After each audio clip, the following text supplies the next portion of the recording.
موصوف بہت بڑے اور بااختیار عہدے سے فارغ ہوئے، سینکڑوں ماتحت آنکھ کے اشارے پر خدمت کے لیے ہمہ وقت تیار رہتے تھے۔ عہدہ ختم ہوا، اختیار کسی دوسرے کو منتقل ہوا۔ سال بھر بعد جب بے اختیاری سر چڑھ کر بولنے لگی تو آنکھیں کھل گئیں، ذمہ داری، اصول، قاعدے اور خدمت خلق کے مطلب سمجھ میں آنے لگے۔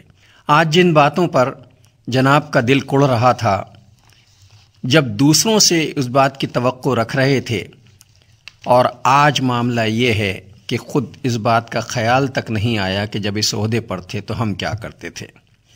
معاشرے میں ایک عجیب چلن دیکھنے میں آ رہا ہے کہ جب بڑے سرکاری عہدیداران اپنے منصب پر ہوتے ہیں تو کسی اصول، قاعدے اور ضابطے کو خاطر میں نہیں لاتے، اپنی انا اور اپنی پسند و ناپسند ہی کو اصول اور قاعدہ سمجھتے ہیں۔ جب اللہ نے اقتدار و اختیار دیا ہوتا ہے تو اسے امانت نہیں، وراثت کے طور پر استعمال کرتے ہیں۔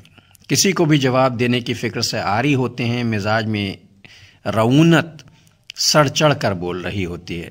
یہ تک بھلا دیا جاتا ہے کہ یہ چند سالوں کا اختیار ختم ہو جائے گا اور پھر ایک با اختیار اور ہر شے پر قدرت رکھنے والا رب ہمارے سامنے ہوگا جسے ہمیں جواب دینا ہوگا۔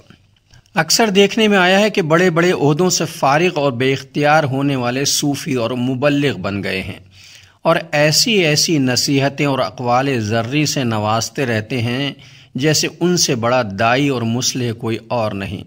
قرآن کی ایک آیت کا مفہوم ہے، اے ایمان والو تم وہ بات کہتے کیوں ہو جو کرتے نہیں۔ مفہوم صاف اور واضح ہے کہ جس کام کے لیے دوسروں کو تلقین کرتے ہو یا جس کام کی دوسروں سے توقعات رکھتے ہو وہ کام خود کیوں نہیں کرتے؟ یعنی یہ طرز عمل قول و فعل کا تضاد ہے۔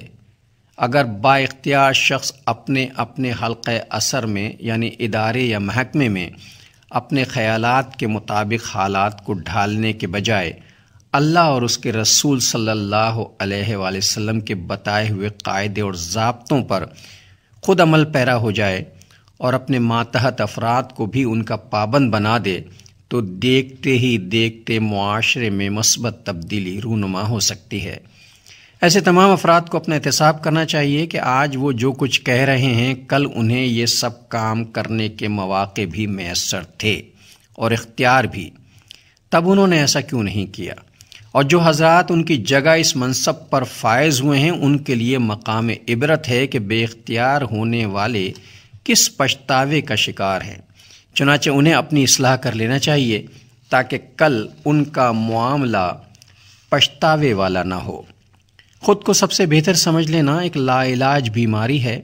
اللہ نے اگر اختیار دیا ہے تو لوگوں کے لیے آسانیاں پیدا کرنا ہی خیر خواہی ہے، کیونکہ یہ اللہ کی صفت ہے کہ وہ کسی کے لیے مشکل پیدا نہیں کرتا بلکہ آسانی چاہتا ہے۔ مخلوق اللہ کا کنبہ ہے اور جو اللہ کے کنبے کے لیے مشکلات پیدا کرتا ہے اللہ اسے سخت ناپسند فرماتا ہے۔ نہ جانے کیوں ہم بڑا منصب مل جانے کو اپنی محنت، صلاحیت اور قابلیت کا نتیجہ تصور کرتے ہیں، حالانکہ اختیار ملنا خود بہت بڑی آزمائش ہے۔ اپنی صلاحیت اور قابلیت یا منصب پر تکبر کرنا اور اس کا ناجائز استعمال کرنا کس قدر برا عمل ہے۔ تکبر شیطان کے اسباق میں سے ایک سبق ہے۔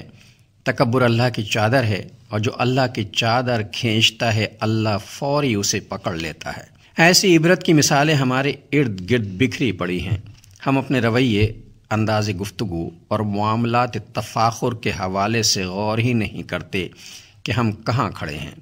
ہمارا منصب، عزت، دولت، جان و مال اور اولاد سبھی کچھ تو اللہ کی امانت ہے۔ وہ جب چاہے جسے چاہے اور جتنا چاہے عطا کر دے اور جب چاہے واپس لے لے۔ وہ اگر دے کر آزماتا ہے تو لے کر بھی آزماتا ہے۔ منصب اور اختیار آتے اور جاتے رہتے ہیں، صرف رویے اور عمل کے نتائج باقی رہ جاتے ہیں۔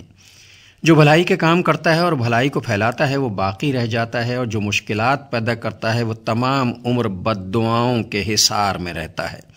اصل عزت وہ ہوتی ہے جو منصب اور اختیار کی محتاج نہ ہو، اور یہ عزت اور قدردانی کردار اور اعمال کا نتیجہ ہوتی ہے۔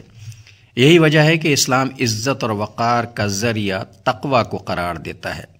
جو اپنے معاملات میں جتنا کھرا اور پاکیزہ ہے اللہ کے نزدیک اتنا ہی عزت والا ہے۔